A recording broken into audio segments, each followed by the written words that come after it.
దుర్యోధనుడు గురువుగారని కూడా చూడకుండా ఇక్కడ వాడి యొక్క కంప్లీట్ క్రిమినల్ మైండెడ్నెస్తో ద్రోణాచార్యుల్ని దుర్భాషలాడటం మొదలుపెట్టాడు. మీరు చేసిన యుద్ధం రాత్రి మేము చూచాము, మీరంతగా గొప్ప యుద్ధం చేసినట్టుగా మేమేమీ భావించట్లేదు. ఆ ఘటోత్కచుడు అంత అరివీర భయంకర యుద్ధం చేసి ఇద్దరు రాక్షసుల్ని సంహరిస్తున్నప్పుడు ఏమైపోయింది మీ నైపుణ్యం?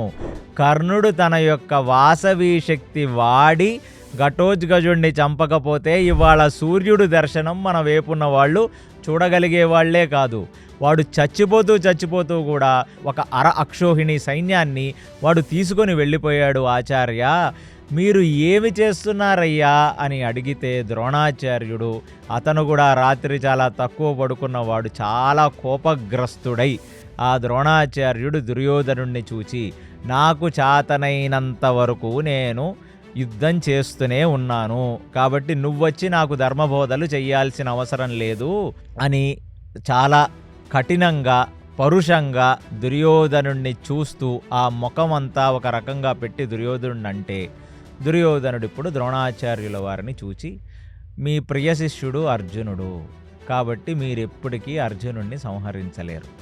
ఆ కృష్ణార్జునులు చెయ్యాల్సిన బీభత్సం చేస్తూనే ఉంటారు.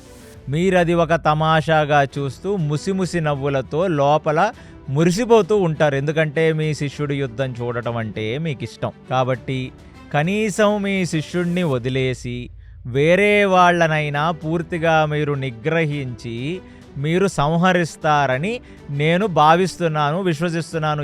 నిన్న రాత్రి ఘటోత్కచుడు చనిపోయిన తర్వాత ఈ భీముడు సాత్యకి కలిసి మన కురువృద్ధులైన మన శంతన మహారాజు యొక్క సోదరుడయ్యి అంత ముసలివాడై, అంటే మీకంటే ముసలివాడు, అంత ముసలివాడైన బాహ్లీకుణ్ణి కూడా భీముడు వదలలేదు. ఆ బాహ్లీకుడు కొడుకైన సోమదత్తుణ్ణి సాత్యకి వదలలేదు. మన వేపు యుద్ధం చేస్తూ 3 తరాల వాళ్ళు మన ముందు పడిపోతే ఇంకా ద్రోణాచార్య అటువైపు ఎందరో పాండవ వృద్ధులు ఇంకా యుద్ధం చేస్తున్నారు.